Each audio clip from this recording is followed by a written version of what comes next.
Hey everybody, welcome to H4G. I'm your host Tony, and today we are taking a look at what seemingly is an unremarkable little flash cart, but after doing some digging on it is a publisher review copy of a quirky little limited run homebrew Game Boy Advance game that actually got a little bit of notoriety back in the day, called QWAK.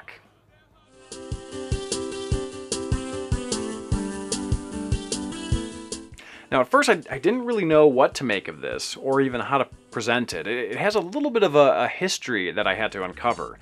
But before I talk about that, I want to tell you what this game is all about. If you haven't picked up from the gameplay footage, QWAK is a simple platformer. You bounce around, collect fruit for points, sometimes giant fruit, you throw eggs, collect keys to open doors. I mean, it's simple, but it actually is really fun. Like, I actually legitimately really liked it. QWAK was created by Jamie Woodhouse for the BBC Microcomputer way back in the day, and a spruced-up port was made for the Amiga in 1993. Years later, QWAK made a little bit of a splash in the homebrew community in the Game Boy Advance era. Jamie produced a fully fleshed-out homebrew port remade for Nintendo's handheld, which you can see here. Now, I think I like this game because it reminds me of my youth. I used to play a ton of DOS games. And it really does feel like that era of gaming, even ported to the Game Boy Advance. It has just like a touch of strategy. So for example, like, see here, I can selectively grab fruit so the enemies can't touch me. But I can hit them and strategize the angles of my projectiles, or just throw a ton of crap at them like an idiot. There's secret rooms, little passages here and there, items, armor. I really enjoyed capturing the footage for this episode. So back to a little bit of the history of how this got ported and what's going on with this particular cartridge. Back to Jamie's site here.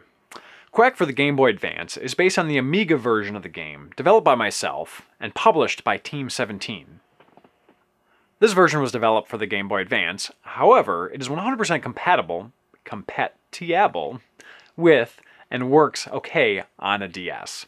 There are only 300 copies of this game in the entire known universe, so don't miss this golden opportunity to get your very own piece of gaming history today. Simply click on the big Buy Now button. Remember, QWAK is not available in shops, and the only place you can get QWAK is here, direct from the developer. Thank you for your support. Now keep in mind, this was the early 2000s, and this guy had released 300 physical Game Boy Advance cartridges. Now nowadays, everybody and their brother are producing indie titles and releasing them on actual NES, SNES, whatever cartridges, okay? But back then, at least to my knowledge, this was kind of a more rare thing, especially producing a game unlicensed for an active Nintendo system. I mean, don't get me wrong, back in the SNES and NES days, people produced unlicensed games, but it was definitely more rare during the N64 and Game Boy Advance days. Nintendo had pretty much cracked down on that. Now, the website also includes screenshots and a review. And I would definitely recommend reading this review if you are interested in learning what people actually thought at the time about this game. It's pretty enlightening. Rescued from the obscure depths of Amiga non-fame, Jamie Woodhouse has resurrected his underappreciated platform game for another chance to make it big. Although it was criminally ignored during its 1993 budget release, Games trademark, I'm assuming that's the name of the magazine, has taken the opportunity to champion this excellent platform game whenever possible. See issues 48, 51, and 53. It goes on to obviously talk about the game more. And then, interesting point here, it says most homebrew Game Boy Advance games are available solely as ROMs, but Woodhouse has thankfully taken the time to produce QWAK on a translucent green cartridge complete with a printed instruction book and the opportunity to download a printable GBA box or DS case insert. It's a small touch, but one that's appreciated and sure to raise the collectability of this limited release in years to come. Where does that leave us with this? QWAK was a passion project. Now, according to Moby Games, Jamie has a modest coding and design resume, although I doubt that this resume is actually complete. It's probably just a snippet of his resume. But I get a feeling that more than the other games he's worked on, his heart is really in this. Now, I could be wrong, but I just get that feeling because the man is still pushing QWAK today. He's still supporting it. With the Game Boy Advance version, he wanted to go legit. He wanted it to be licensed. Now, how do I know that he wanted to go legit? Well, I asked him. Yep, my original idea was to have it published as a regular game, as an official licensed cart with a proper publisher. After sending out a few copies, there was no interest. A friend of mine at a hobby GBA dev website put me in touch with a chap in HK who sold me a bunch of GBA flashcards. I bought 300, flashed them myself one at a time, and flogged them through my own website. Was half expecting to get a C&D letter from Nintendo's legal team, but that never happened. The game sold out soon enough, and that was that. So this particular cart was sent to a gentleman at Ziggurat? I don't know. Ziggurat, we'll say, Interactive. I blurred out the first name here for privacy reasons. You know, this company is now defunct. They actually merged with another publisher and became Binary Hammer.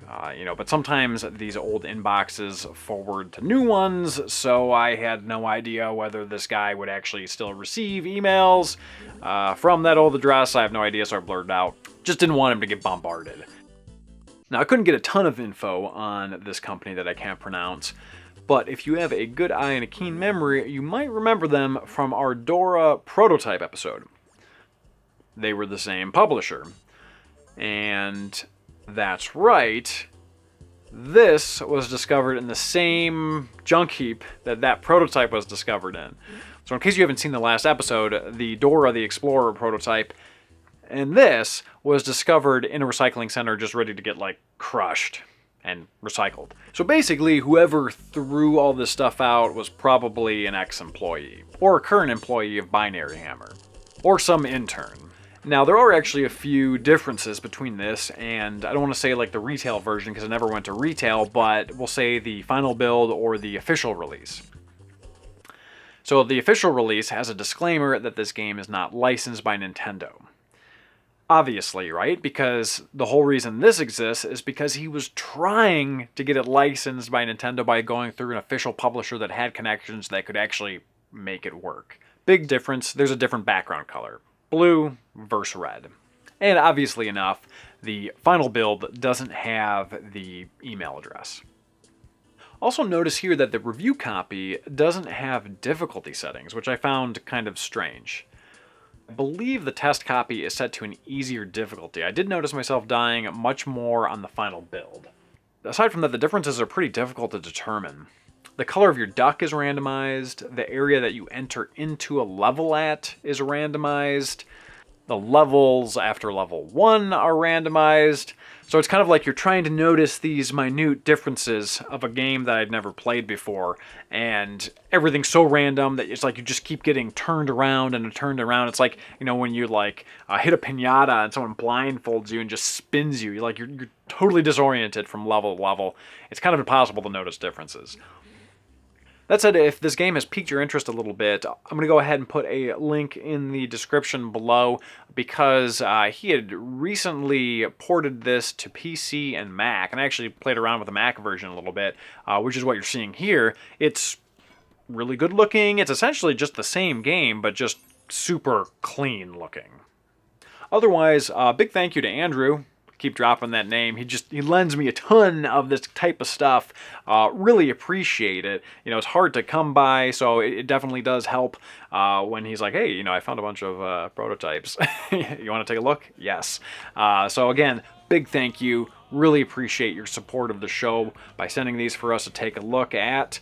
And, thank you all for watching. If you want to further support the show, we do have a Patreon, a t-shirt store, all that good stuff. But hey, if you're not into that, a simple like and comment would be awesome. We would certainly appreciate it. So, hey, thank you very much for watching Hard for Games. See you next time. Thank you again for watching. If you enjoyed this video, feel free to give it a like and a share, and we will see you guys next time.